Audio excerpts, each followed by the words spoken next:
Begitu selesai menyelesaikan ujian dan memecahkan rekor baru di arena latihan pemula, aku keluar dan langsung kaget melihat lautan manusia berkumpul di luar. Rupanya mereka semua penasaran banget ingin melihat siapa jenius yang baru saja memecahkan rekor legendaris itu. Tubuhku sebenarnya sudah mencapai batas maksimal, dan aku harus segera kabur dari kerumunan ini, agar bisa menggunakan kemampuan unikku dengan tenang. Tapi sebelum sempat melarikan diri, tiba-tiba seorang siswi pendukung peringkat si primadona sekolah, memulihkan tenagaku. Aku langsung berterima kasih atas bantuannya. Tapi momen manis itu langsung hancur saat si perundung sekolah mengejakku dan menuduhku curang secara terang-terangan. Katanya tidak mungkin petani ampas peringkat F sepertiku bisa memecahkan rekor sekolah. Dia langsung menantangku bertarung, dan tentu saja aku terima. Dia mengaktifkan kemampuan bawaannya, berserker, yang mendongkrak semua statusnya sebesar 30%. Sedangkan aku hanya mengandalkan kepalan tanganku sendiri.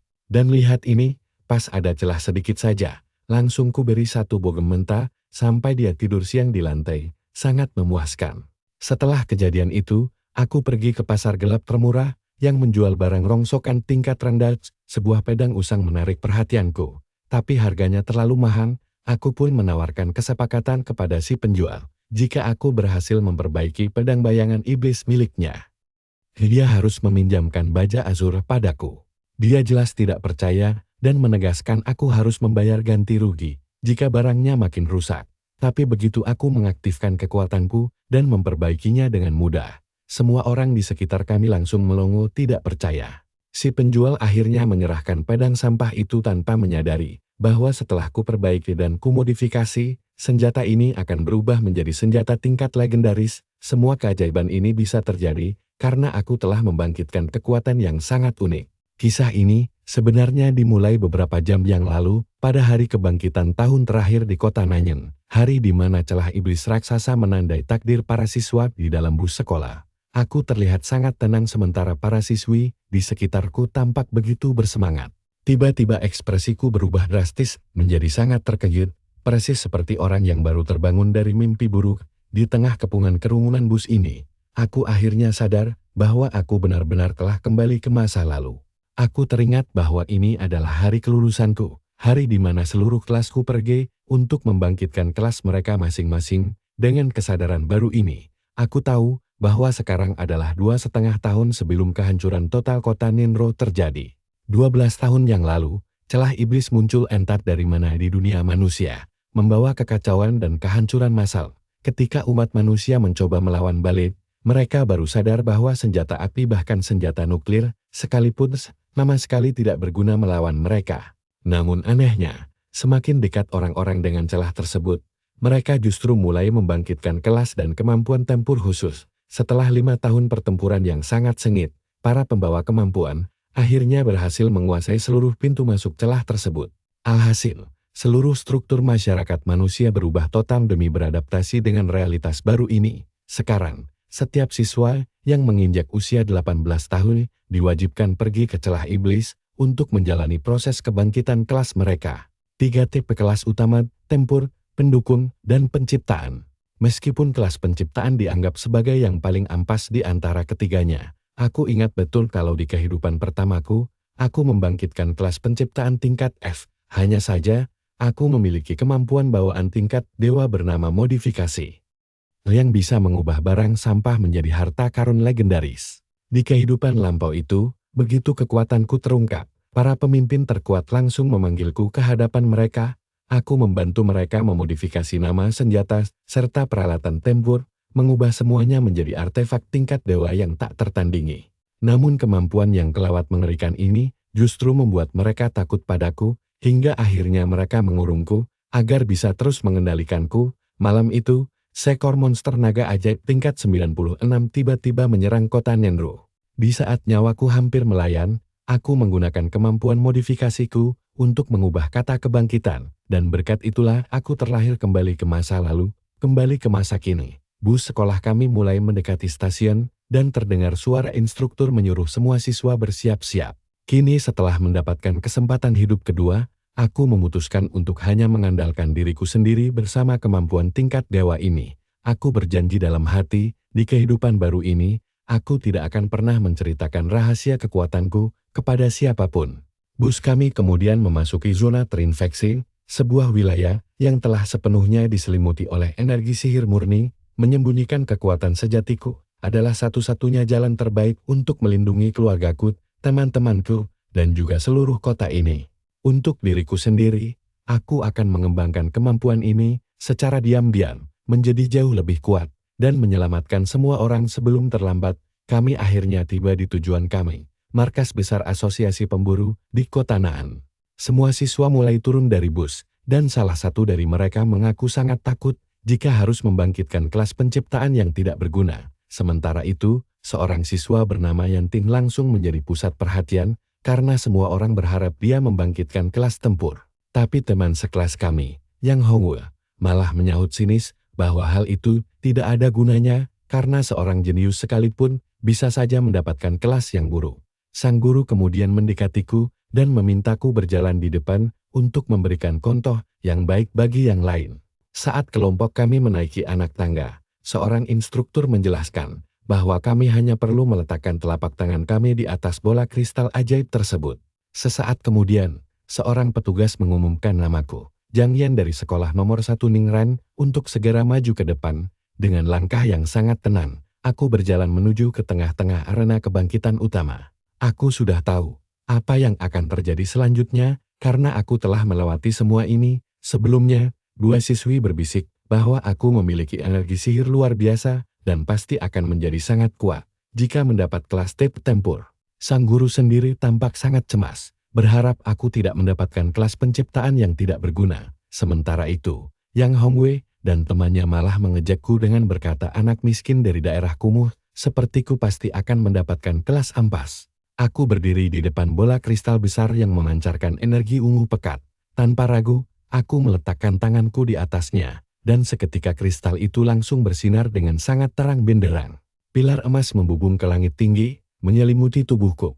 Layar holografik langsung menunjukkan kelasku yang pertama, Tinker.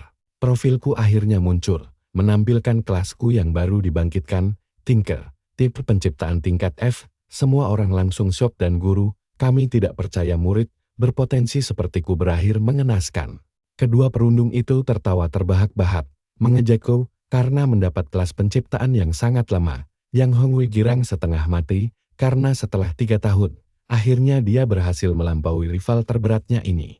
Petugas mencoba menghiburku dengan berkata bahwa kelas Tinker tidak seburuk itu, karena aku masih bisa menghasilkan banyak uang dari jasa reparasi. Tapi tiba-tiba saja, energi biru misterius muncul di sekitarku bersamaan dengan bola cahaya yang terbentuk di tanganku. Para petugas yang terkejut langsung berteriak histeris karena bola kristal itu masih bereaksi, menandakan kebangkitan kelas ganda. Sang guru juga shock karena kasus kelas ganda sangatlah langka, dan siapapun yang memilikinya dianggap sebagai jenius mutlak. Gelombang energi raksasa kembali berputar di sekelilingku, dan di udara, kata petani tiba-tiba muncul mengungkap kelas keduaku.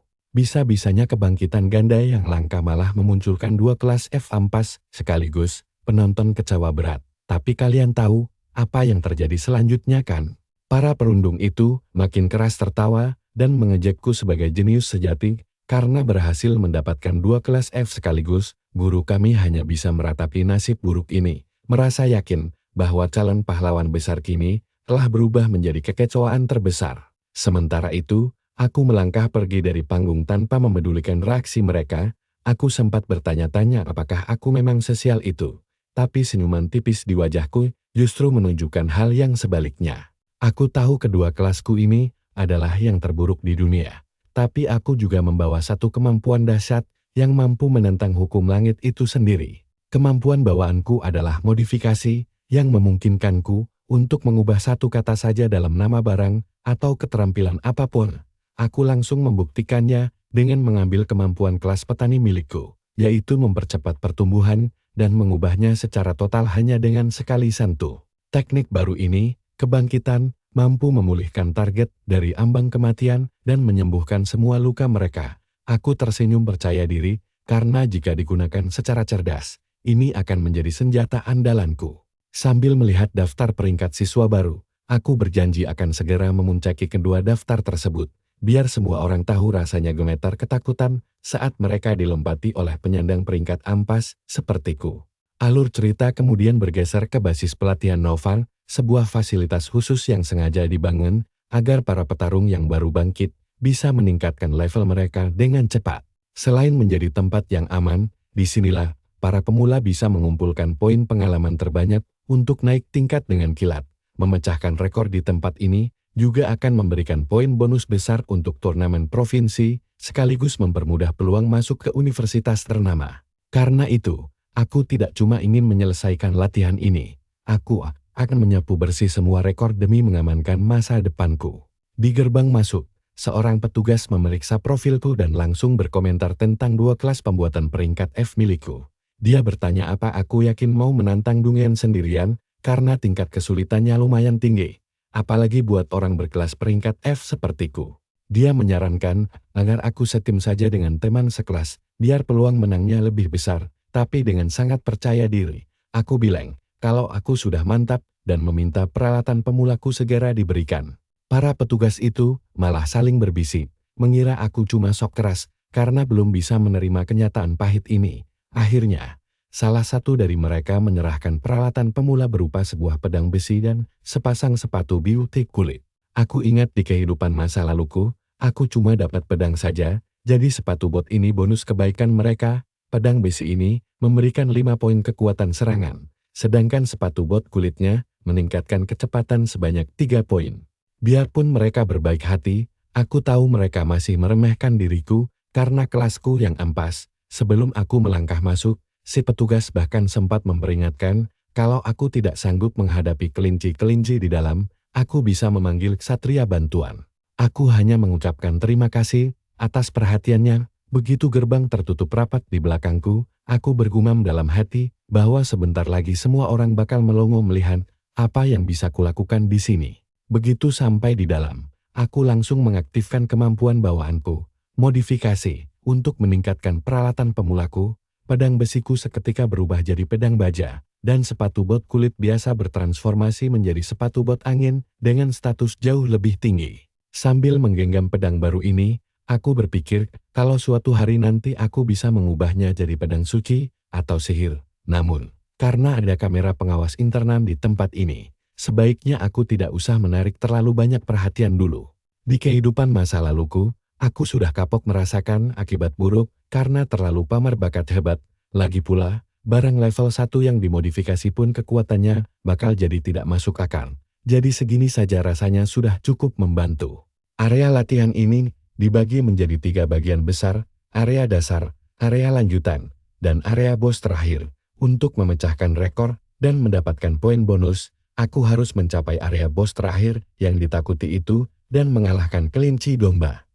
Bos level wilayah ini yang jauh lebih kuat dari monster lainnya. Di depanku, beberapa kelinci level 1 mulai bermunculan dengan kepala yang dilapisi pelindung kristal keras. Target utamaku di sini adalah naik ke level 5. Aku harus membantai setidaknya 100 monster sihir ini. Tiba-tiba saja, salah satu kelinci memekikkan teriakan perang. Rombongan besar kawanan mereka langsung menyerbuku, siap mencabik-cabik tubuhku sampai hancur. Biar kalian tahu, begitu menyentuh level 5 baru, aku bisa membuka gerbang markas Serigala Siklon, tempat horor bagi para pemula. Tapi buatku, ini ladang leveling paling mantap. Tanpa membuang waktu, aku langsung merangsek maju, sambil memegang pedang besi, menebas setiap kelinci di depanku. Aku yakin bisa menyapu bersih Dungen ini, sekaligus menaikkan levelku langsung ke level 10. Lagi pula, di level 10 nanti, aku bakal membuka kemampuan tingkat dewa yang legendaris, yaitu kekuatan menciptakan binatang sihir peliharaan, agar bisa makin kuat. Sambil terus bertarung, aku mendadak teringat pada Yang Hongwei. Rival menyebalkan dari masa laluku, yang harusnya sekarang sudah bangkit juga kelasnya. Sementara itu di arena luar, petugas memanggil nama Yang Hongwei untuk membangkitkan kelasnya. Si perundung sombong itu sebenarnya tegang, tapi dia cuma terobsesi mendapat kelas yang lebih bagus dariku, agar bisa dipakai pamer sepuasnya. Begitu dia meletakkan tangannya di atas bola kristal, ledakan energi besar yang jauh lebih dahsyat dariku langsung berkobar di sekelilingnya. Kata berserker pun muncul dengan huruf membara tepat di atas kepalanya. Profilnya mengonfirmasi kelas petarung peringkat A miliknya. Dia hampir gila karena kegirangan. Murid-murid lain pun dibuat melongo kaget. Setelah 3 tahun lamanya selalu mendekam di posisi kedua, sekarang dia berhasil membalikkan keadaan sepenuhnya. Sambil tersenyum ponga, dia berteriak lantang kalau sekarang tidak ada lagi yang boleh memanggilnya juara 2 di kelas senior 1. Sekarang cuma ada 1 juara pertama, dan itu adalah miliknya sendiri. Teman-temannya langsung berkerumun memberi selamat, sembari mengajak bahwa aku tidak punya harapan bersaing dengannya lagi. Merasa di atas angin dengan peringkat barunya, dia mulai mencari di mana si pecundang peringkat F berada. Salah satu anak buahnya berbisik kalau aku sudah pergi sendirian ke pangkalan latihan Nova. Jadi, si perundung itu keputusan pergi ke sana bersama gengnya, beralasan cuma ingin membantuku menyelesaikan dungeon. Padahal semua orang tahu niat busuknya yang sebenarnya hanyalah ingin melihatku mempermalukan diri sendiri demi kepuasan pribadinya. Sang guru yang menyaksikan kejadian itu hanya terdiam sambil teringat betapa kerasnya aku berjuang, belajar sendirian sampai larut malam di ruang kelas yang kosong sunyi. Tiba-tiba, seorang anak laki-laki yang tak terduga angkat bicara, mengatakan bahwa meski kelasku cuma peringkat F, rival lamanya ini tidak akan tertinggal lama. Anak ini adalah Wong Hafang, juara kedua bidang seni dan sastra sekolah, tepat di bawahku. Dia bilang tidak ada yang lebih paham darinya tentang seberapa keras aku berjuang demi menjadi yang terbaik.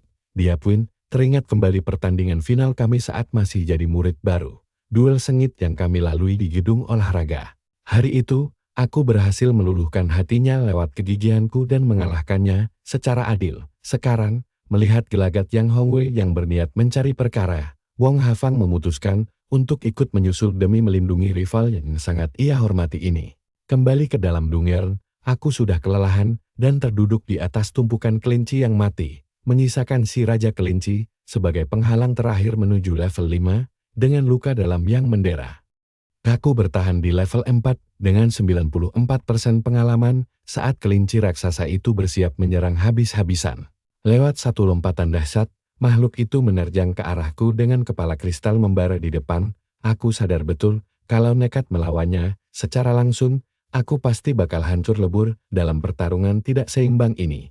Tapi tenang, aku sudah punya taktik jitu. Aku memperhatikan Raja Kelinci itu saat mengaktifkan kemampuan bawaannya, serudukan AP, persis seperti yang sudah kuprediksi sebelumnya.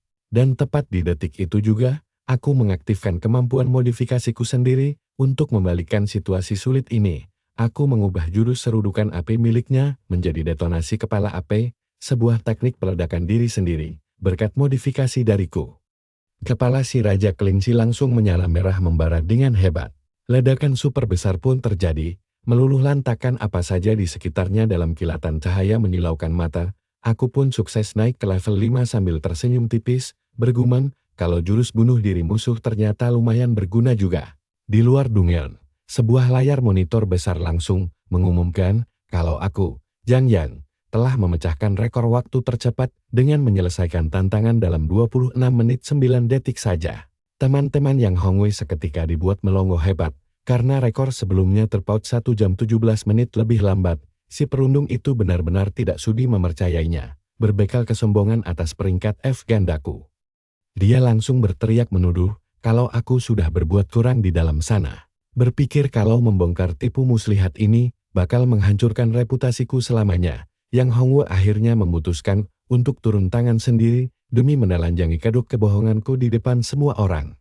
Sementara di dalam dungeon, aku menggunakan kemampuan pemulihanku untuk menyembuhkan semua luka. Aku tahu betul kalau bos di fase berikutnya adalah serigala raksasa, monster yang jauh lebih mematikan dibanding kelinci tadi. Raja serigala siklon itu sempat membuatku menderita di kehidupan masa lalu, dan sekarang saatnya aku menuntut balas hutang lama itu. Aku pun tiba di markas serigala siklon, tempat yang sudah terkenal sebagai wilayah pembantaian bagi para pemula. Serigala biasa di sini berkisar dari level 6 sampai 9, sedangkan rajanya berada di level 10, tantangan yang sangat berat bagi murid baru manapun. Pemula biasa yang nekat ke pangkalan ini pasti bakal dihajar habis-habisan karena kekuatan serigala siklon yang mengerikan. Namun hadiah yang ditawarkan di sini juga tidak main-main gilanya. Siapapun yang bisa bertahan akan mendapat poin melimpah, dan mengalahkan si Raja Serigala berarti melompat langsung ke level 10, sebuah pencapaian yang biasanya butuh waktu 10 hari penuh bagi murid baru biasa. Menghabisi isi markas ini juga akan membangkitkan kemampuan bawaan kedua milikku, sekaligus memberiku izin resmi berburu sendirian di alam liar, syarat mutlak biar bisa cepat bertambah kuat. Itulah sebabnya si petugas sempat meragukan keputusanku, karena biasanya pangkalan berbahaya ini hanya diperuntukkan bagi kelompok berisi 6 orang, yang semuanya minimal berada di level 8 atau 9. Dia ingat pernah ada si jenius berkelas peringkat A mencoba menantangnya, tapi malah berakhir terluka parah hingga melewatkan ujian masuk perguruan tingginya. Dia langsung menyindir apes, si pecundang peringkat F ganda sepertiku ini cuma sedang cari mati saja. Aku bilang kalau aku sangat menghargai kekhawatirannya, namun keputusanku sudah bulat dan tidak akan ada yang bisa menggoyahkannya sedikit pun. Dia langsung kesal dan menyahut kalau dia tidak peduli padaku. Jadi jika aku ingin menanggung risikonya sendiri, dia tidak akan melarang. Ya, meski dipandang sebelah mata, aku sama sekali tidak berniat mundur hanya karena ada seekor anjing jalanan yang menggonggong berisik di pinggiran jalan. Nah, sekarang bagian serunya baru dimulai. Begitu aku melangkah masuk ke dalam arena, segerombolan serigala siklot langsung muncul sambil melolong nyaring, bersiap merobek tubuhku. Tanpa rasa takut sedikit pun, aku langsung berlari kencang menerjang mereka. Sudah lama sekali rasanya, pikirku, dan inilah saat yang tepat untuk merasakan kembali kekuatan lamaku dari atas sana. Petugas itu terus memperhatikan, bergumam bahwa aku adalah bakat langka yang jarang terlihat, meski dia juga menganggapku sangat ceroboh. Karena nekat menerjang gerombolan serigala itu sendirian, dengan gerakan cepat dan presisi, aku menebas mereka satu persatu, mengumpulkan 10 poin pengalaman. Petugas itu syok melihat betapa mudahnya aku melibas musuh. Menyadari aku bahkan belum memakai skill kelasku, dia langsung keringat dingin, dan mulai curiga kalau cowok dengan 2 kelas rank F ini adalah si genius tersembunyi. Beberapa saat kemudian, jasad monster-monster itu berserakan, dan aku santai saja duduk beristirahat di atas tumpukannya. Melihat kekacauan itu, si petugas hanya bisa melongo pasrah. Akhirnya sadar kalau dia sedang berhadapan dengan monster jenius yang asli. Karena malu setengah mati, karena sempat meremehkanku, dia memilih buru-buru angkat kaki. Dia sangat yakin kalau aku memergokinya, aku bakal mempermalukannya di depan semua orang. Di level 9 ini, aku terpaksa memakai skill kebangkitan karena pertarungan sengit tadi benar-benar menguras seluruh tenagaku. Sihir itu langsung memulihkanku sepenuhnya dan menutup semua luka. Meski harus menelan 100 poin mana, tapi kawanan serigala ini jelas jauh lebih kuat, cepat, dan pintar dibanding kelinci sebelumnya. Walaupun lukaku sudah sembuh, sisa-sisa rasa nyeri dari hantaman tadi masih terasa di sekujur tubuhku. Tapi persetan dengan itu semua, demi mengubah takdirku di dunia ini, rasa sakit sekilas begitu tidak ada apa-apanya. Dari kejauhan, Raja Serigala Raksasa akhirnya menampakkan diri. Inilah duel maut antar penguasa monster besar itu menyeringai memperlihatkan taringnya yang tajam dengan mata yang menyala merah. Siap untuk pertempuran terakhir dalam dunia. Raja Serigala Badai level 10 ini mengendalikan elemen angin untuk meningkatkan kecepatannya dan menyerang lebih kuat. Dia dibekali 2 skill yang sangat mematikan kecepatan angin dan cakar pisau angin. Kedua skill itu memang kuat, tapi tidak menyisakan banyak ruang untuk dimodifikasi. Saat monster itu menerjang brutal ke arahku, aku memilih cara paling jantan untuk menyelesaikannya. Aku merobek baju, memamerkan ototku, dan bersiap menyambut tabrakan maut. Lagi pula, di luar kemampuan tingkat dewa itu, aku ini juara 1 bela diri di sekolah. Mengandalkan insting itu, aku langsung melesat maju untuk adu jotos langsung melawan si Raja Serigala. Sementara itu di luar Dungeon, Yang Hongwei dan kawanannya tampak sangat kelelahan. Setelah kewalahan melawan kelinci, seorang petugas mendatangi mereka dan memarahi mereka karena nekat menerobos ke area tingkat tinggi tanpa izin resmi. Jelas si perundung itu meradang setengah mati. Dia tidak percaya aku bisa menyelesaikan Dungeon secepat itu dan menuduhku bermain curang. Nah, lihat ini. Layar lebar mendadak mengumumkan kalau aku sukses membantai Raja Serigala dan memecahkan rekor lagi. Yang Hongwei langsung melongo parah karena rekor lama sejam 29 menit berhasil kupangkas setengahnya. Dia langsung ambruk berlutut sambil menatap kosong ke arah layar. Otaknya benar-benar macet total. Dengan tatapan penuh kebencian, dia bersumpah tidak akan memberi ampun karena menganggapku curang secara terang-terangan. Dia mengajak kawanannya menuju markas Serigala Badai untuk menghancurkan reputasiku. Padahal di dalam arena, sang Raja Serigala sudah terkapar tak bernyawa di ujung pedangku. Akhirnya aku berhasil menembus level 10, artinya kemampuan bawaan keduaku yang dinanti-nanti sudah terbuka. Dua skill baru kini muncul, ketahanan fisik ekstra dan teknik bertani okulasi tanaman. Profilku langsung diperbarui dengan status baru, memberikan apa yang selama ini ku nanti. Sambil tersenyum puas, aku kembali mengaktifkan fitur modifikasi untuk merombak kedua kemampuan baru yang kini terpampang jelas di hadapanku. Aku merombak okulasi tanaman menjadi okulasi universal, sebuah skill tingkat dewa untuk menciptakan monster kontrak. Dengan begini, aku bisa menggabungkan dua spesies berbeda menjadi makhluk baru yang jauh lebih kuat dan superior. Begitu skill ini naik ke level 10, peluangku melahirkan monster tingkat tinggi bahkan mencapai 100% tanpa kegagalan. Monster hasil okulasi ini akan mewarisi skill rasial yang jauh lebih kuat dan bisa terus berevolusi. Bayangkan saja, menggabungkan dua makhluk kelas E, bahkan bisa melahirkan monster kelas S yang menentang hukum alam. Cukup bermodalkan bulungan penjinak monster, aku bisa mengikat kontrak dengannya dan mendapatkan rekan bertarung paling setia yang pernah ada. Ingatanku sempat melayang kembali pada orang-orang kuat yang memperalatku di kehidupan lampau demi kemampuan ini, tapi sekarang aku berdiri tegap di sini meskipun sekujur tubuh penuh luka pertarungan. Tatapanku tetap tajam menatap masa depan. Sambil memanggul pedang di bahu, aku melirik kawanan serigala yang bergelimpangan lalu bergumam puas, panen hari ini lumayan banyak, saatnya beres-beres dan pergi. Tiba-tiba sebutir kristal sihir super mahal terjatuh dari jasad Raja Serigala, hadiah yang sangat berharga. Tapi aku tahu aturan mainnya, semua barang di area latihan ini milik asosiasi, jadi tidak bisa kuambil. Nanti, setelah aku menembus level 10 dan keluar ke alam liar, barulah semua jarahan menjadi milikku sepenuhnya. Mendadak rasa nyeri yang hebat menusuk dadaku, sepertinya lukaku jauh lebih parah dari dugaan awal. Asli, ini agak konyol, karena lukanya tidak fatal, aku tidak bisa memicu skill kebangkitan, sedangkan rumah sakit mahal banget. Akhirnya terpikir ide ekstrem untuk menusuk diri sendiri, biar bisa bangkit lagi dengan kondisi bugar. Tapi para ksatria asosiasi sedang berpatroli di sekitar sini, berbuat nekat di depan mereka jelas bakal memicu kehebohan besar, jadi aku harus mencari tempat sampai untuk menggunakan skill penyembuhan secara diam-diam. Aku pun berjalan menuju pintu keluar arena latihan demi mencari tempat aman.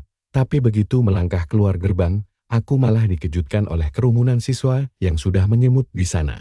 Aku bingung kenapa banyak orang berkumpul dan apa yang mereka tunggu dengan begitu antusias. Tiba-tiba seseorang menunjukku sambil berteriak, itu, dia si murid baru yang memecahkan semua rekor. Disitulah, aku sadar kalau anak-anak sekolah ini penasaran dengan aksiku di dalam dunia, tapi karena sekarang semua mata tertuju padaku, mustahil bagiku memakai skill penyembuhan di sini. Lukaku makin parah sampai darahnya menembus baju, dan cepat atau lambat orang-orang pasti bakal menyadarinya. Aku harus segera menyelinap pergi sebelum ketahuan, tapi tiba-tiba saja, seberkas cahaya emas turun dari langit, diiringi kepakan sayap sesosok malaikat suci. Luar biasa, itu adalah skill penyembuh rank S, malaikat suci. Ternyata sang perapal adalah Yao, gadis cantik dari keluarga elit Yao.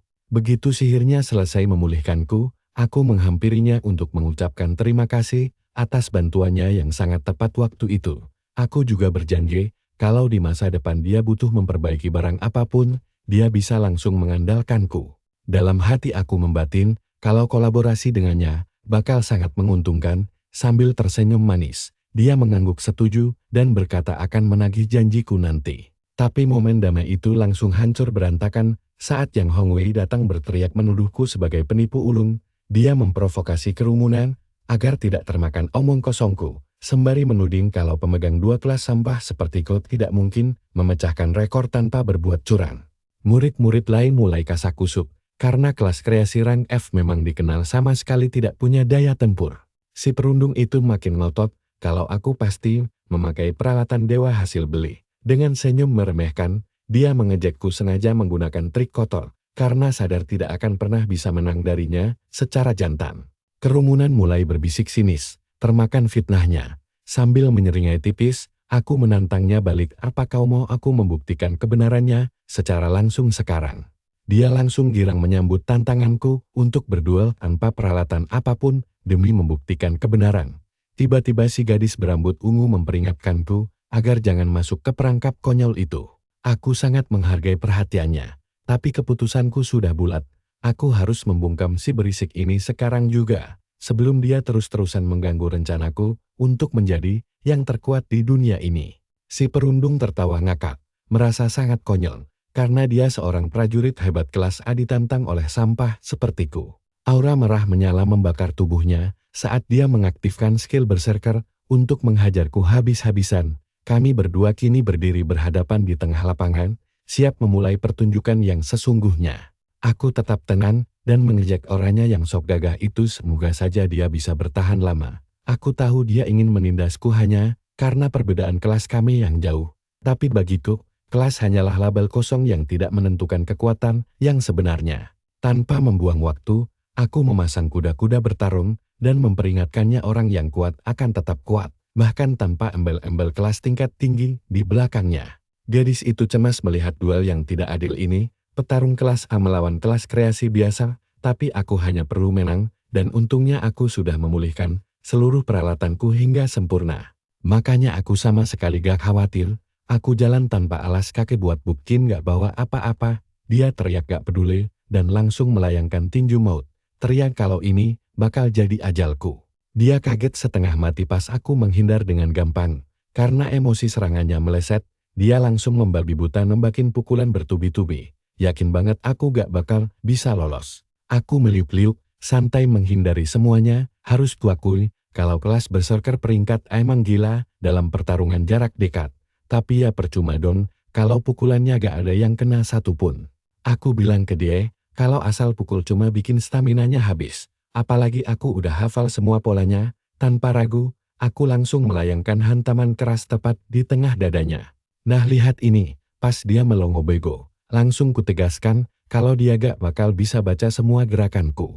Dia meludah, gak percaya dengan apa yang baru saja terjadi di depan semua orang, sebelum tubuhnya terpental jauh ke belakang dan ambruk di tanah. Kalah telat dan dipermalukan, sambil berdiri di depannya, aku bilang ke penonton, kalau aku masih berada satu tingkat di atas mereka.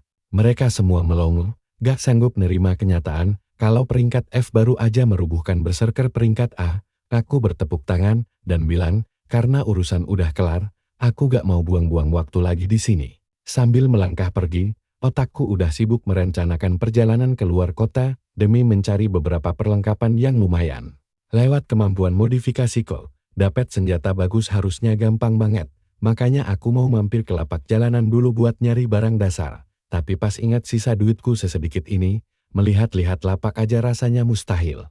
Tiba-tiba sebuah tinju melesat cepat ke arahku, mencoba menyerang bokongku dari belakang. Instingku langsung bereaksi tajam, dan tanpa perlu menoleh sama sekali, tanganku bergerak cepat menahan pukulan itu.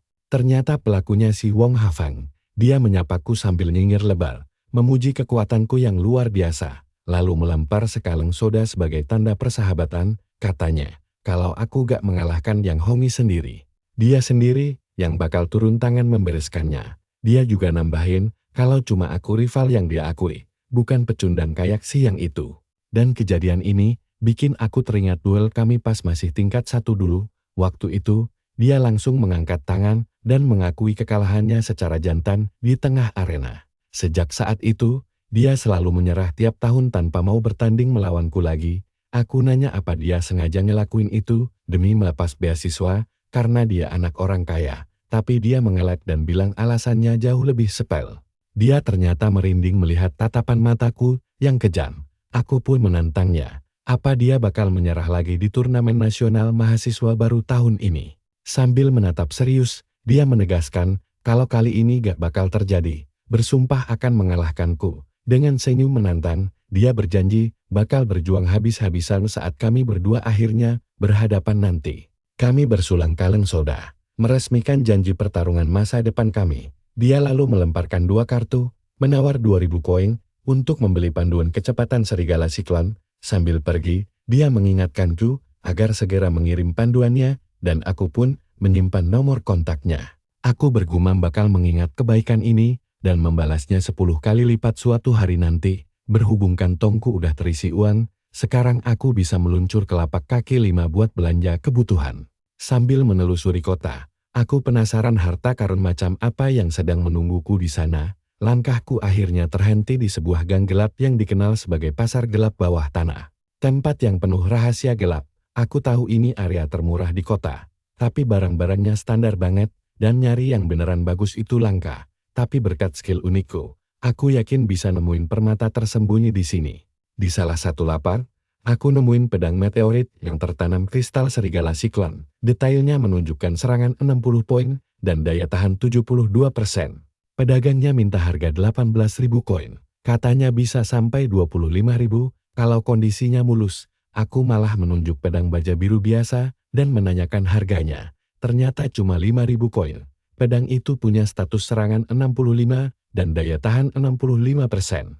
Aku pun menawarkan kesepakatan manis. Aku bakal memperbaiki pedang meteorit itu, dan imbalannya, aku ambil pedang baja biru tadi, secara gratis. Si pedagang memandangku penuh keraguan, jelas-jelas meremehkan, apa aku beneran punya keahlian buat mereparasinya. Sementara bola energi biru mulai terbentuk berkilau di telapak tanganku.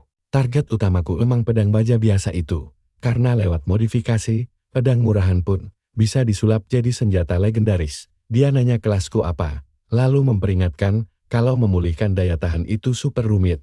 Aku jawab kalau aku cuma tinker peringkat X. Kelas pembuat barang yang dianggap paling ampas sedunia. Dia melotot heran. Lalu ngaku kalau dia sendiri, yang seorang pandai besi peringkat, dia masih kewalahan ngelakuin pekerjaan halus kayak begitu.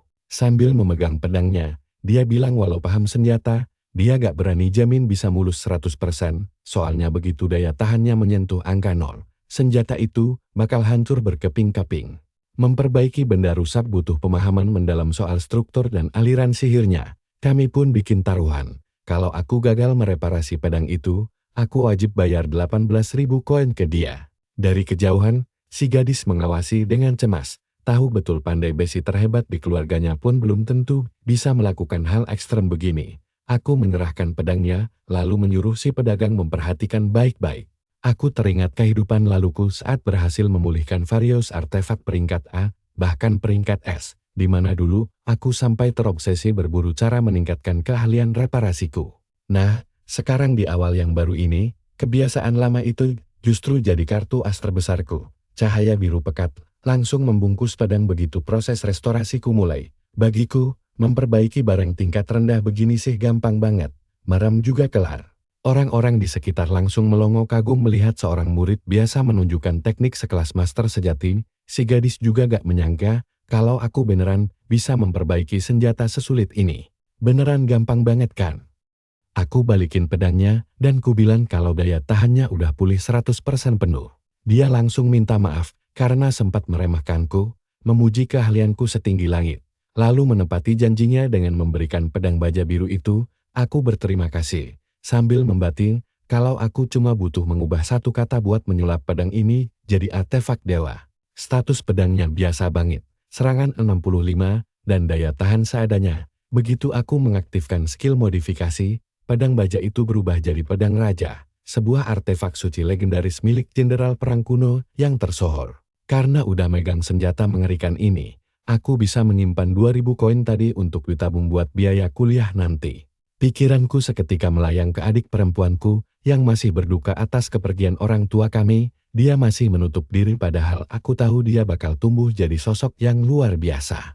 Tiba-tiba saja, suara yang akrab terdengar menanyakan, apa dia bisa menyewaku buat menaikkan levelnya. Si gadis berambut ungu itu menawarkan 50.000 koin agar aku membantunya mencapai level 10. Panel statusnya pun langsung muncul. Namanya Yai Keksan. Seorang malaikat suci peringkat S yang saat ini baru level 3, melihat peluang emas di depan mata. Aku langsung mengiyakan tawarannya dengan mantap. Duit beneran ngalir sendiri tanpa perlu susah payah. Sementara itu, dia menanyakan harga pedang meteorit yang kuperbaiki tadi ke pedagang. Si penjual bilang karena daya tahannya udah pulih 100%, harganya jadi 25.000 koin. Dia mengeluarkan cincin penyimpanan, membuat mata pedagang melotot melihat kekayaan sultan di depannya, sampai membungkuk-bungkuk memohon agar dia menerima pedang itu. Orang miskin emang beda, dia bahkan gak sadar kalau pakaian yang dipakai gadis itu aja nilainya udah selangit. Sambil memegang pedang barunya, Dia bersiap pergi denganku ke Dungeon tempat menaikkan level, dan kupikir kemampuan pendukungnya pasti bisa membuatku jauh lebih kuat selama prosesnya. Dan secara mengejutkan, dia malah menyodorkan pedang mahal tadi padaku sebagai hadiah perkenalan. Kaget dengan kebaikannya, aku menerima senjata itu tanpa ragu sambil mengucapkan terima kasih banyak atas kemurahhatiannya. Dia terlihat senang, membatin kalau meskipun kelasku cuma peringkat F, masa depanku jelas sangat cerah. Jadi dia gak keberatan buat membantuku saat ini. Aku pun mengajaknya ke pusat pelatihan Nova, dan kami berdua langsung berangkat bersama, gak butuh waktu lama. Kami akhirnya tiba kembali di fasilitas Mega yang khusus dibangun untuk para mahasiswa baru ini. Berkat bantuanku, dia naik level dengan sangat cepat, hampir instan mencapai level 5. Kami memecahkan rekor kelinci bersama, dan dia langsung melesat ke level 9 setelah kami mengalahkan serigala raksasa. Sistem mengumumkan ke semua orang kalau kami juga memecahkan rekor waktu di sarang serigala siklon di luar. Layar besar mengonfirmasinya. Kami berdua berhasil menyelesaikan Dungeon World sulit ini dalam waktu rekor. Kerumunan langsung heboh, bertanya-tanya apa Zhang Yan sedang memecahkan rekor lagi. Tapi kali ini bersama seorang gadis. Seseorang penasaran dari keluarga mana dia berasal, dan rasa ingin tahu langsung menyebar cepat. Jawabannya akhirnya terungkap. Dia ternyata berasal dari kamar dagang Delhi, salah satu dari 10 kelompok terkaya dan terbesar di seluruh negeri. Di dalam Dungeon, dia kelelahan dan meminta istirahat sebentar karena hampir mencapai level 10. Tapi aku yang sudah level 13 menyuruhnya bertahan. Kita bisa beristirahat sambil terus bergerak menyusuri sarang ini. Dengan adanya rekan pendukung kelas S tangguh di sampingku, aku langsung berani mengambil risiko besar dengan memandunya ke sarang babi hutan Hellfire yang dinilai berbahaya bagi pemula. Seorang petugas memperingatkanku bahwa Raja Babi jauh lebih berbahaya daripada kelinci atau serigala yang kuhadapi tadi. Tapi ku bilang padanya, makin besar risikonya, makin melimpah peluangnya, dan ini kesempatan yang sangat layak dicoba. Lagi pula, memiliki pendukung kelas S di sisiku adalah keuntungan yang terlalu langka untuk disia-siakan begitu saja. Dia hanya mendoakan kami beruntung. Saat gerbang Dungeon raksasa terbuka, aku berterima kasih. Lalu kami berdua melangkah masuk demi tantangan terakhir ini. Di dalam hutan berkabut, Yeksan heran kenapa tidak ada satupun monster di sekitar kami. Sambil tersenyum percaya diri, ku bilang padanya kalau sarang ini tidak punya kroto sama sekali. Cuma ada satu bos raksasa. Dia langsung membeku dan terbata-bata, memastikan apakah benar Dungeon ini hanya berisi satu bos saja. Tiba-tiba tanah berguncang hebat. Bersiaplah, makhluk itu akhirnya muncul dari kegelapan. Sesosok monster mengerikan dengan ukuran tubuh yang benar-benar membuat bulu kuduk berdiri. Aku sama sekali tidak gentar, berpikir bahwa monster sebesar itu adalah satu-satunya lawan yang layak untukku. Babi hutan Hellfire itu menatap kami dengan mata birunya yang menyala, siap meluncurkan serangan mematikan. Profil monster itu menunjukkan kemampuan menyeruduk dan tubuh yang memancarkan panas ekstrem. Aku memperingatkannya agar bersiap memulihkanku dengan cahaya sucinya begitu pertarungan sengit ini dimulai. Tanpa membuang waktu, aku langsung melesat cepat. Niatku menggunakan gravitasi untuk menebas lehernya. Tapi monster itu bergerak lebih lincah dan melompat tinggi untuk menghindari seranganku. Aku baru sadar kalau babi hutan ini jauh lebih cerdik dari kelihatannya. Membuat rencana awalku gagal total. Selagi masih melayang di udara, aku memanfaatkan momen singkat ini untuk memodifikasi pedang bajaku tanpa dia sadari. Mataku bersinar ungu saat mengaktifkan skill modifikasi untuk membalikkan keadaan. Aku tahu monster itu bisa menahan pedang baja biasa, tapi dia tidak akan sanggup menahan pedang raja hasil ubahanku ini. Senjata tingkat dewa itu memiliki rating kualitas plus dengan 300 poin serangan, serta pasif yang sepenuhnya menembus sirah lawan, tapi aku tahu kemampuanku pun tidak bisa menentang hukum fisika untuk menciptakan sesuatu dari ketiadaan. Namun, peningkatan yang diberikan, yaitu melipat gandakan kekuatan senjata hingga 5 kali lipat ditambah penetrasi sirah dan kelincahan, sudah lebih dari cukup. Berbekal bilah pedang baru, keunggulan dalam pertarungan ini akhirnya ada di tanganku. Satu tebasan cepat dan presisi langsung memotong salah satu taring raksasa sang Raja Babil. Dia menjerit kesakitan selagi aku bersiap untuk langkah berikutnya. Aku langsung membatalkan modifikasi itu diam-diam agar rahasiaku aman. Di sisi lain, dia terbelalak heran bagaimana bisa senjata kelas E memotong taring terkeras babi hutan itu. Dia menyimpulkan bahwa kekuatan hebat itu bukan berasal dari pedangnya, melainkan dari diriku. Dia yakin, untuk memecahkan begitu banyak rekor dengan kelas F, kemampuan bela diriku pasti sudah jauh melampaui batas normal. Melihatnya melamun, aku tahu ini bukan saat yang tepat untuk kehilangan fokus. Aku berteriak menyuruhnya merapal cahaya suci, mengingatkan bahwa jika aku menghabisi babi hutan ini sendirian, dia tidak akan mendapat poin pengalaman sama sekali. Dia langsung tersadar. Dia berterima kasih atas peringatanku, lalu segera merapalkan skill cahaya sucinya saat itu juga. Saat kekuatannya menyelimuti tubuhku, aku tahu inilah saatnya menumbangkan Raja Babi untuk selamanya. Aku berpikir, menggunakan modifikasi sebagai teknik instan mungkin bisa menjadi metode serangan yang benar-benar baru di masa depan. Dengan ini, aku berpikir apa harus mencoba memodifikasi nama bilah meteorit untuk serangan berikutnya. Tapi aku sadar, jika perbedaan peringkatnya terlalu jauh, modifikasinya bisa gagal atau justru berbalik menyerangku secara fatal. Nah, disinilah pertarungan sebenarnya dimulai. Raja Babi langsung mengaktifkan serangan seruduk Hellfire dan menerjang kami secepat kilat. Di momen krusial ini, aku tahu inilah saat yang tepat untuk mengakhiri segalanya. Makhluk itu meluncur dengan api biru membara, mengerahkan seluruh kefokusannya dalam serudukan itu. Aku sempat kebingungan memodifikasinya tepat waktu, sebelum sebuah cerdik tiba-tiba muncul. Sambil tersenyum, aku menoleh ke arah Yeksan dan memintanya untuk memejamkan mata sebentar. Bingung, dia bertanya apa yang terjadi. Aku menyuruhnya percaya padaku, karena dia pasti tidak ingin melihat kejadian setelah ini. Mengira situasinya bakal sangat menegangkan, dia menurut dan menutup matanya. Aku langsung mengaktifkan modifikasi pada sang Raja Babi, mengubah serudukan Hellfire menjadi peredam Hellfire dalam sekejap, dan sistem mengonfirmasi rencana cerdikku berhasil total. Kecepatan monster itu mendadak anjlok drastis, berhasil. Sambil tersenyum puas, aku langsung mengubah pedangku kembali ke wujud pedang raja untuk melayangkan serangan pamungkas. Satu tebasan kilat, aku menerjang maju menghabisi bos itu dengan pukulan mematikan. Sistem pun langsung mengumumkan kabar runtuhnya Raja Babi Hutan Hellfire ke seluruh penjuru. Levelku langsung naik 2 tingkat ke level 15, seperti dugaan dari bos terkuat di dunia ini. Level Yeksan melesat 3 tingkat ke level 12, sambil tetap menutup mata. Dia bertanya apa aku berhasil. Aku menatapnya sambil tersenyum, berpikir bahwa menutup matanya adalah keputusan cerdas, agar dia tidak menyadari kemampuanku yang sebenarnya saat bekerja. Apalagi dia penurut dan kaya raya. Ditambah berkah kekuatan pemulihan yang hebat.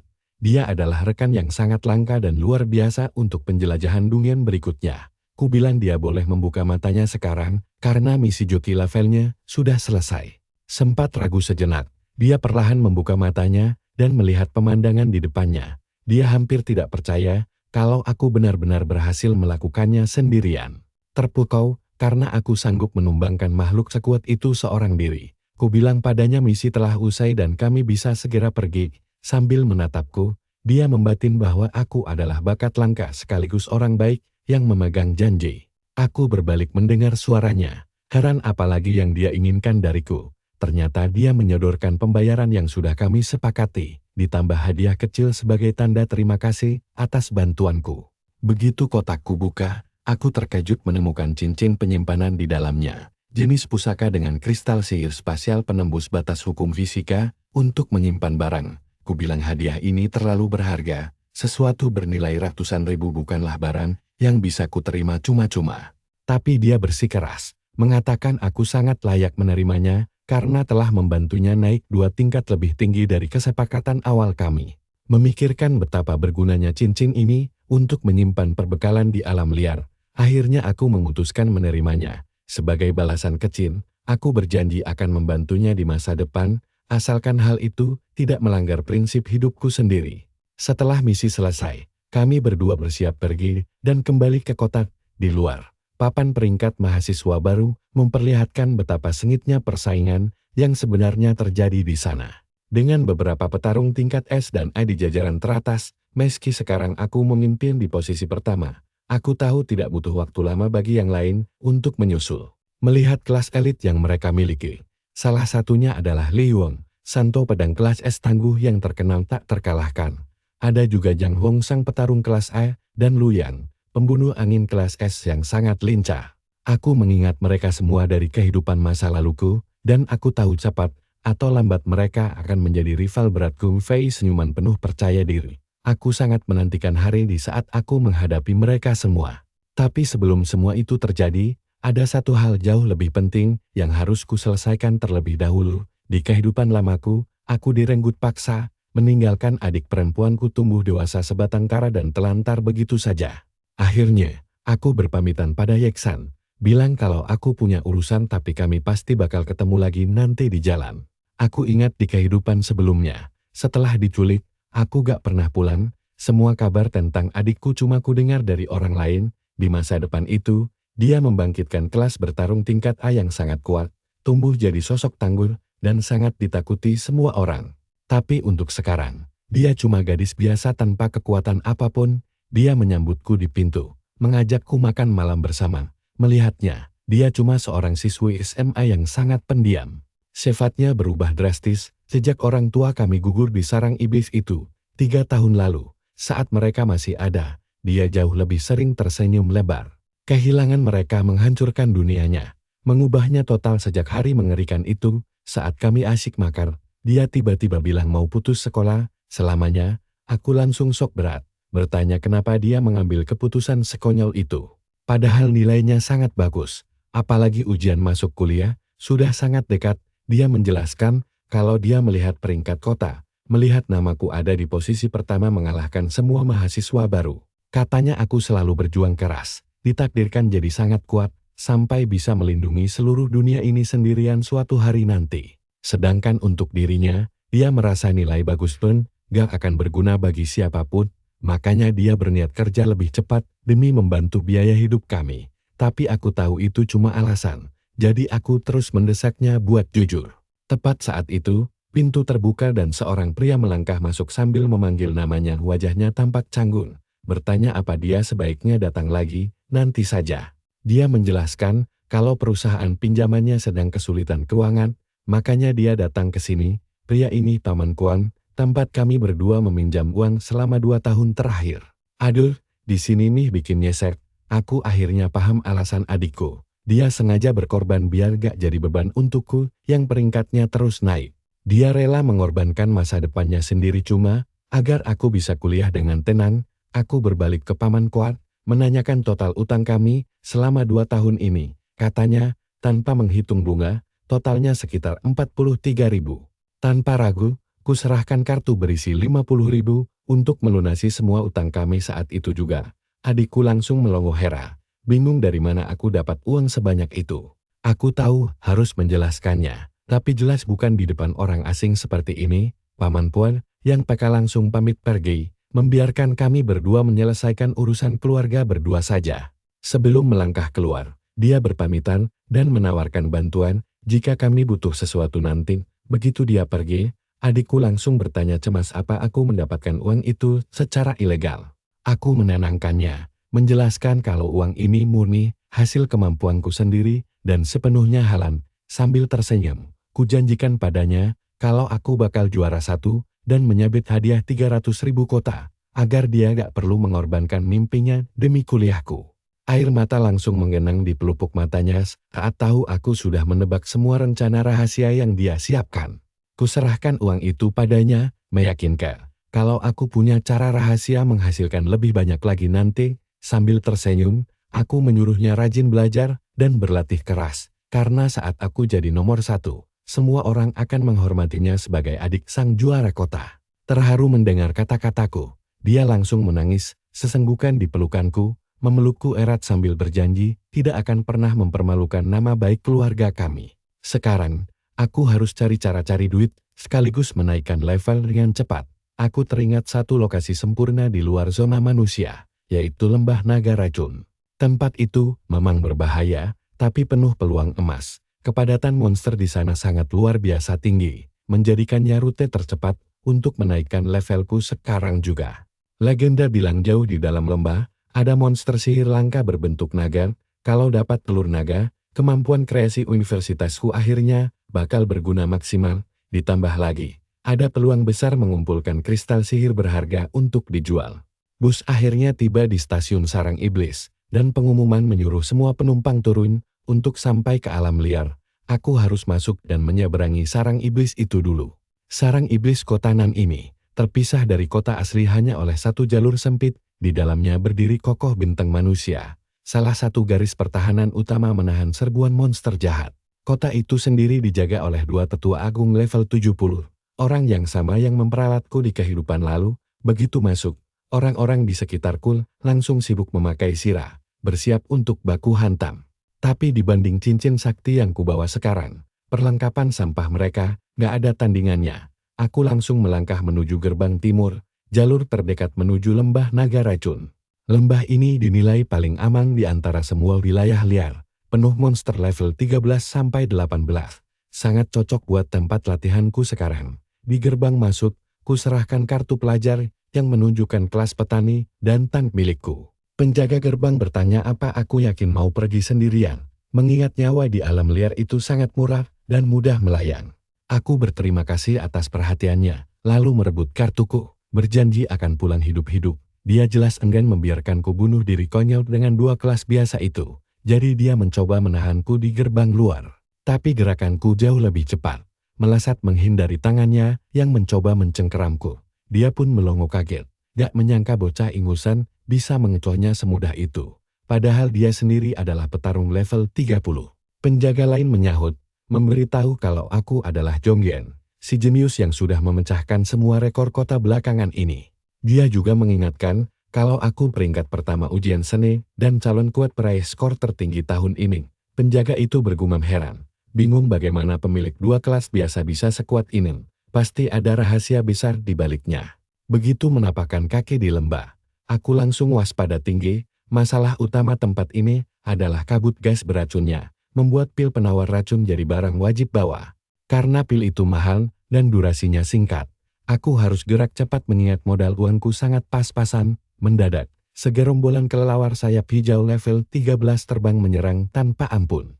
Aku langsung menghunus kedua pedangku, menebas setiap kelelawar di depan mata. Baru membunuh 3 ekor saja, bar pengalaman levelku sudah naik hampir 3%. Hasil yang lumayan memuaskan. Mulai dari sini, pembantaian sesungguhnya baru dimulai. Coba perhatikan baik-baik pedang yang menyala terang itu, dengan senjata tingkat Dewa Pedang Raja baru. Aksi pembantaian monster di hutan liar ini resmi dimulai. Pedangku berkilau tajam saat aku menebas semua monster di hadapanku, tanpa ampun demi mengais poin pengalaman. Burung bangkai dan katak raksasa tewas bertumbangan, mengantarkanku menembus level 18 di hutan liar ini. Kehabisan napas, aku terduduk lemas sambil menenggak air, untuk memulihkan stamina yang terkuras habis. Sambil meneguk air, aku menggerutu kesal, karena keberuntunganku ampas sekali hari ini, belum dapat satupun kristal sihir berharga. Tiba-tiba perasaanku gak enak, aku menoleh mendeteksi hawa keberadaan asing mendekat. Benar saja, itu Luyan, si genius peringkat S dari sekolah nomor 7. Pengikutnya mendekat dengan gaya sok jago, bertanya apa aku budak, karena gak cepat menyahut. Dengan santai, aku balik menyindir ketus. Apa dia yang mengalahkan monster-monster ini? Naik pitam, si babu mengancamku galak, bertanya apa aku tahu sedang berhadapan dengan siapa. Lu yang menahannya, lalu malah mengajakku gabung tim mereka. Jelas aku menolak mentah-mentah, tahu mereka cuma mau numpang cari poin pengalaman denganku. Si babu yang kesal bertanya pada tuannya, kenapa dilarang memberiku pelajaran berharga tadi? Lu yang menyahut tenang, menganggap pemilik dua kelas biasa, yang bisa bertahan sejauh ini pasti punya bakat monster asli. Menyisakan satu pil penawar racun saja di saku, aku terpaksa berburu katak lagi demi memuluskan jalan naik ke level 18. 1 jam berlalu, aku mulai menyesal, karena belum juga menemukan monster jenis naga legendaris yang santer dirumorkan itu. Tiba-tiba saja, hantaman keras menghantam pedangku dengan sangat kencang. Aku berputar cepat, berhasil menangkis serangan mendadak itu. Saat berbalik, kulihat monster kecil ungu yang barusan mencoba menyerangku dari belakang. Siar, pedang rajaku bahkan gak bisa menembus kulitnya sama sekali.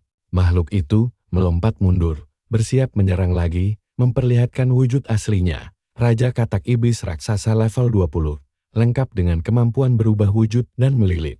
Akhirnya aku menemukan bos yang sesungguhnya. Sambil tersenyum tipis, aku bilang padanya, kalau aku bakal mengambil kristal sihir miliknya. Si katak langsung mengamuk, meluncurkan lidah raksasa yang membelah jadi banyak cabang dan menyambar dari segala arah sekaligus. Tapi aku sudah punya cara buat membalasnya, menggunakan kemampuanku. Kubah jurus lilitan lidah raksasa itu menjadi aliran lidah raksasa. Begitu diubar, lidah si katak malah melilit dirinya sendiri sampai terikat mati, karena dia tidak bisa bergerak.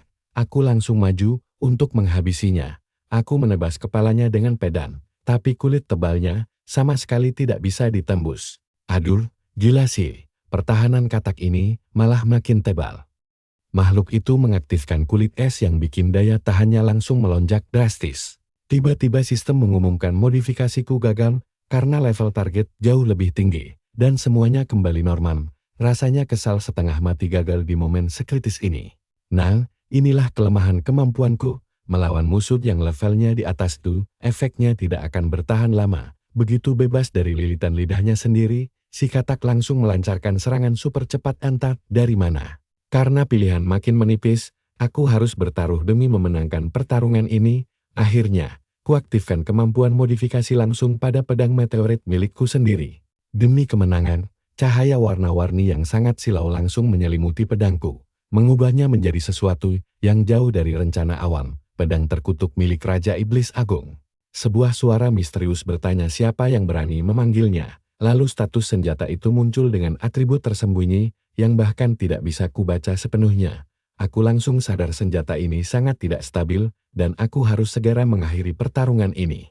Dengan pedang baru, aku langsung menerjang maju. Satu tebasan kuat menumbangkan Raja Katak dalam ledakan energi. Aku benar-benar kehabisan napas. Setelah pertarungan sesulit itu, kekuatan asli senjata ini ternyata sangat mengerikan. Satu tebasan saja sudah cukup untuk menguras habis staminaku, dan sialnya, aku mulai merasakan pedang ini mengikis tubuhku sendiri.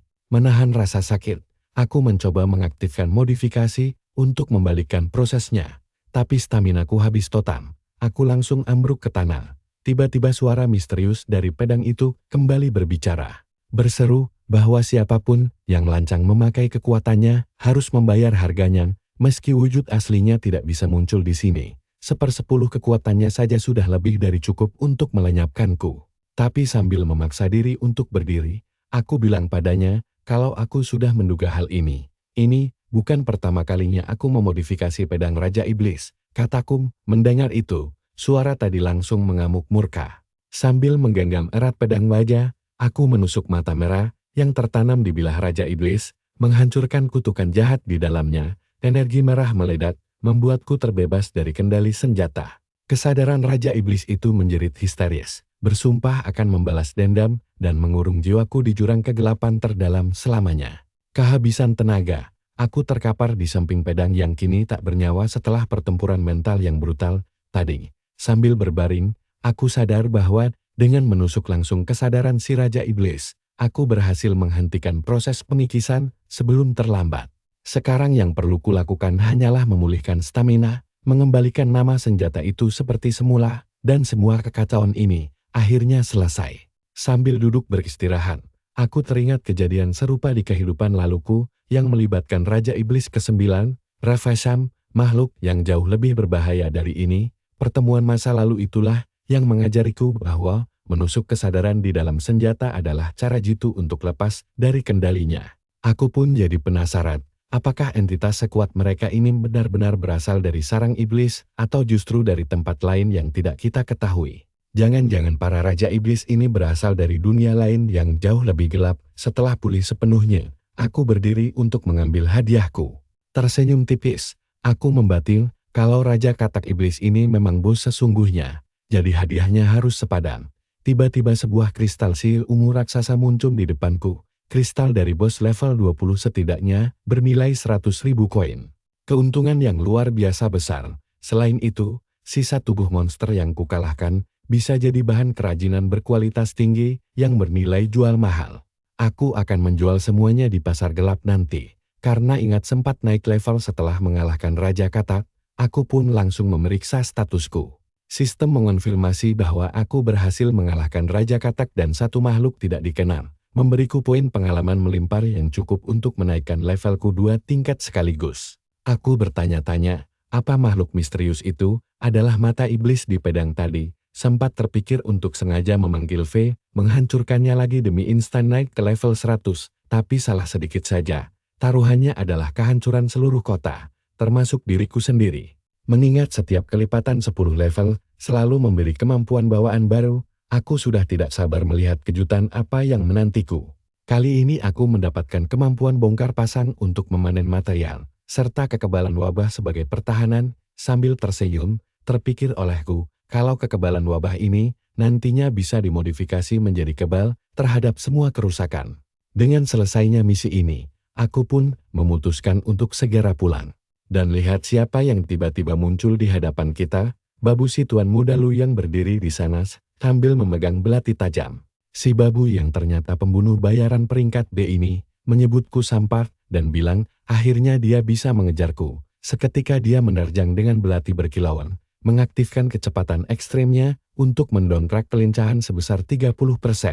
Merasa di atas angin, dia mengejar kenapa peringkat F, sepertiku berani menantang kelas petarung. Dengan santai aku menghindar sambil memutar tubuh, mengejaknya sangat membosankan.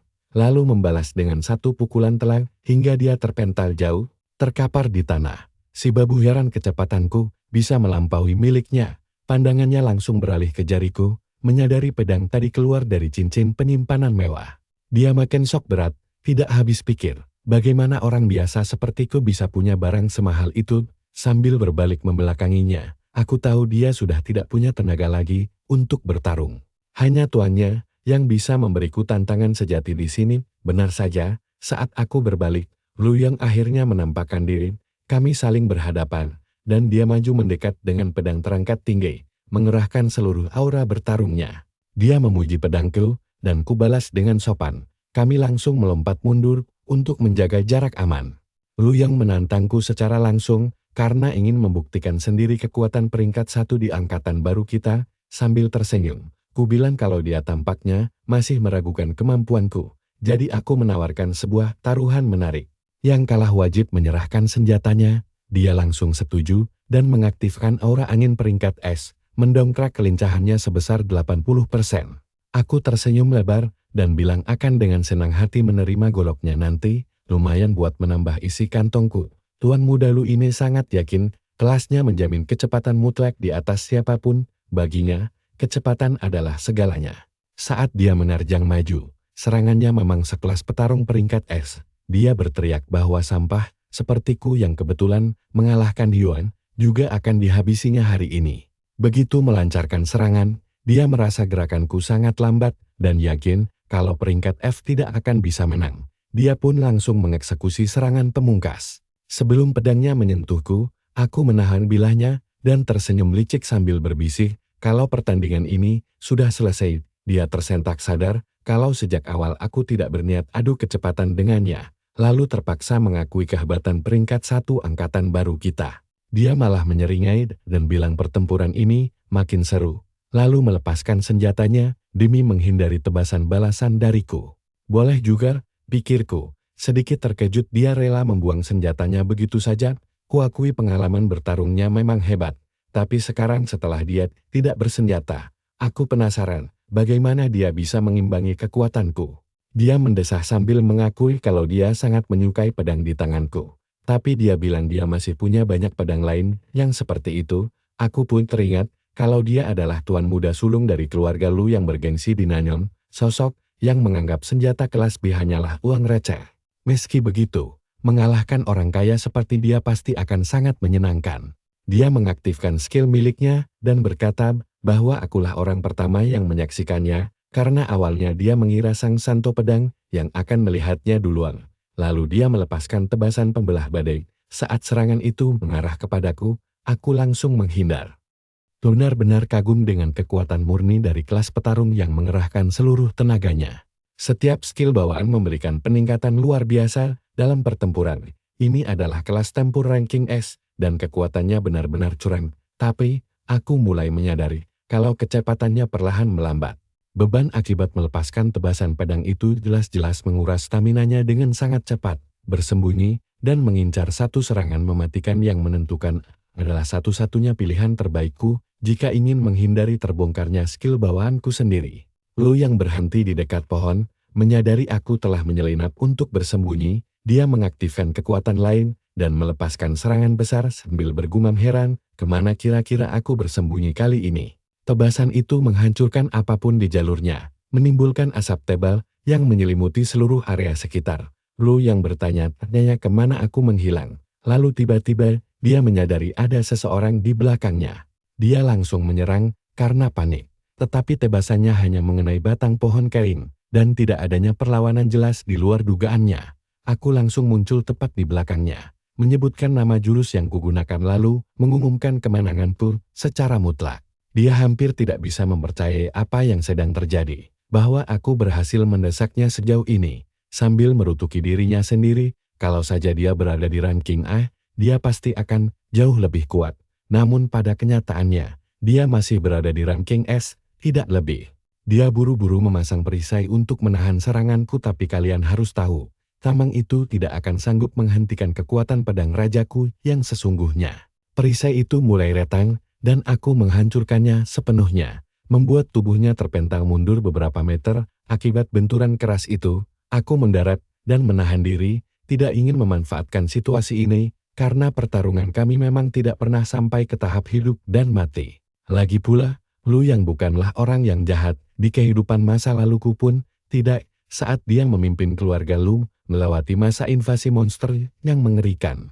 Dia terbatuk, lalu memutuskan bahwa begitu aku mendekat lagi, dia akan langsung menyerangku dari jarak dekat menggunakan bilah angin. Meskipun itu akan menguras seluruh sisa tenaganya, dia bertekad tidak ingin kalah tanpa memberi perlawanan. Dia benar-benar terkejut pada dirinya sendiri. Seorang petarung ranking S yang bisa didesak sejauh ini oleh ranking F, karena tidak bisa menerima ada orang dengan kelasku yang mampu bertarung sejauh ini. Dia melihatku mendekat dan segera bersiap dengan pedangnya, meskipun tangannya terlihat gemetar hebat. Sebaliknya, aku justru mengulurkan tanganku, membuatnya terkejut dan bertanya apa yang sedang kulakukan. Kukatakan padanya, kalau pertarungan ini berakhir seri. Dia bertanya apa maksudku, dan kujawab dengan jujur bahwa dia adalah lawan yang tangguh, seseorang yang benar-benar bisa kuakui kekuatannya. Dia sadar aku sama sekali tidak meremehkan dirinya, dan tampaknya pada saat itu, dia mulai paham bahwa di atas langit akan selalu ada langit yang lebih tinggi, dan selalu ada orang yang lebih kuat menunggu di depan sana. Kemudian kami pun bersalaman. Dia bilang dia mengakuiku sebagai petarung sejati yang layak menjadi rivalnya. Tetapi dia berjanji lain kali akan mengalahkanku di turnamen 100 besar mahasiswa baru. Aku tersenyum dan memperingatkannya agar berlatih lebih keras dari yang lain, atau dia akan kehilangan hak untuk menjadi lawanku lagi. Saat kami berpisah, salah satu pengikutnya yang lemah sempat melontarkan hinaan kepadaku. Namun Lu yang menyuruhnya menjaga mulutnya, dan mulai sekarang dia harus menghormatiku sama seperti menghormati tuannya sendiri. Dia berbalik menatapku, berjanji bahwa lain kali dia akan mengerahkan segalanya dan mengalahkanku dengan pasti. Aku memperhatikan kepergian mereka sambil berpikir bahwa jika dia benar-benar bertarung serius, dia sebenarnya sudah kalah sejak pertama kali meneriakkan nama skill pertamanya. Sebab ada banyak sekali cara bagiku untuk memanfaatkan teknik tebasan pembelah badai itu guna menyerang balik dirinya. Namun sungguh disayangkan, setelah pertarungan sehebat itu aku tidak mendapatkan apa-apa karena berakhir seri. Kaku bahkan mengembalikan belatinya kepada si kacung sebelum mereka pergi. Tapi tunggu dulu, coba lihat ini tebasan dari pertarungan. Tadi ternyata tidak sengaja mengungkap sesuatu yang selama ini tersembunyi. Kelihatannya seperti sejenis racun yang sangat unik. Jadi, aku memutuskan untuk pergi menyelidikinya lebih dekat, berpikir kalau aku mungkin saja akan bertemu monster tingkat bos lainnya.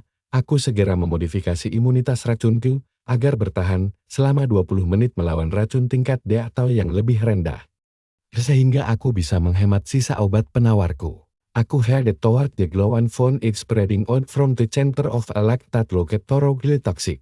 Aku bertanya-tanya, apakah naga racun legendaris benar-benar tinggal di sana? Jadi aku memutuskan untuk memeriksanya sendiri, lalu menyelam ke dalam air di dalam danau. Aku langsung disambut oleh makhluk raksasa, seekor buaya pelindung es, yang menerjang lurus ke arahku. Usahanya menyerangku malah terlihat sangat lucu. Kubiarkan makhluk itu mengejarku sejenak, lalu kulemparkan pedangku dengan mengaktifkan efek penembus sirah, menusuk tepat ke dalam mulutnya hingga menembus bersih sampai ke sisi satunya.